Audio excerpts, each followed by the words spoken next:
જય હિન્દ, જય ભારત, જય જય ગરવી ગુજરાત.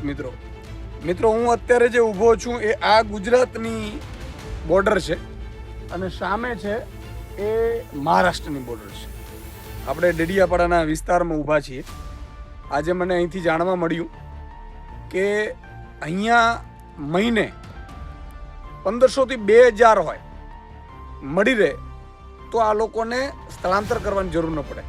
સામાન્ય રીતે આ મહારાષ્ટ્રમાં આવે છે સામે, અને તમે જોઈ શકો છો જે ઘર છે એ મહારાષ્ટ્રમાં એને લાડલી યોજના અંતર્ગત એને 1500 રૂપિયા મળે છે મહિને મહિલાને.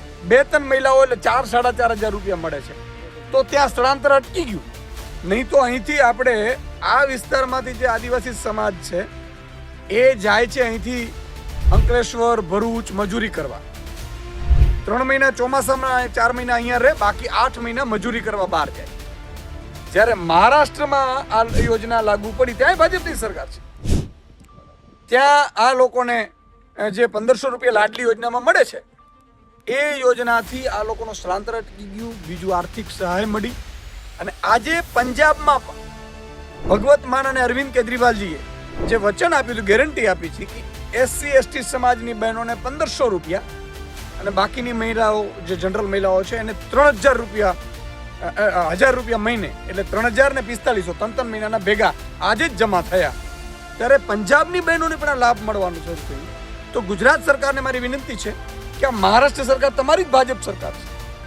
એક અહીંયા ભાઈ રહે છે, એક અહીંયા ભાઈ રહે છે, એને મળે છે, અહીંયાને નથી મળતું. તો આ લોકોને સ્થળાંતર કરીને જવું પડશે.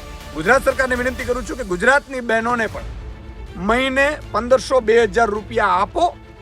નહીં તો આમ આદમી પાર્ટીની 2027માં સરકાર બનશે તો ચોક્કસ મિત્રો અમે ખાતરી આપીએ છીએ કે તમારે ક્યાંય સ્થળાંતર કરવાની જરૂર નહીં પડે. જે પણ ST/SC સમાજની મહિલાઓ છે એને 1500-2000 અને જનરલ મહિલાઓ જે બાકી છે એમને 1000 રૂપિયા આપવાનું 2022માં આમ આદમી પાર્ટીએ ગેરંટી આપી હતી. પંજાબમાં તો પૂરી થઈ. ગુજરાત સરકાર આ અંગે વિચારે એવી મારી નમ્ર વિનંતી છે.